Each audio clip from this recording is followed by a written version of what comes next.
and eventually socialized into more or less modern society. And decades after that event, the Australian government officially allowed Indigenous peoples to move back onto their native lands. And as these groups returned home and set up settlements, questions began to arise of whatever happened to the Pintupi family that never made it to the government roundup that happened in the 1950s. And surprisingly, it wouldn't be long until they got their answer. On a fateful day in 1984, two Australian campers were enjoying some time in the outback when they were approached by a mysterious man wearing nothing and wielding a bow.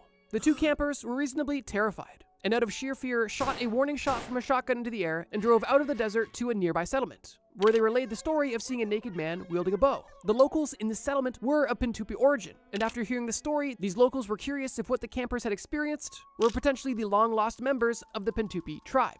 The following day, the ethnic Pintupi people set up a search party and began looking in the outback for what could be the Pintupi Nine, and shortly after, they found exactly what they were looking for. At first, the meeting between the search party and the Pintupi Nine was tense. However, because of the settlers being able to speak the native Pintupi tongue, they were able to convince the Pintupi Nine to come back with them to their settlement and join them in civilized life. The 9 of them did make it back to the settlement, although out of these 9 members, not everybody assimilated to modern life as easily as others. And while 8 of the 9 Pintupi Nine found themselves adjusting quite well to modern society, one of the brothers decided that modern life simply was not for him, and decided to return back to the Australian outback by himself. And it is believed ever since he returned to the outback alone, he has not made contact or been contacted ever since. The status of that brother today remains unknown.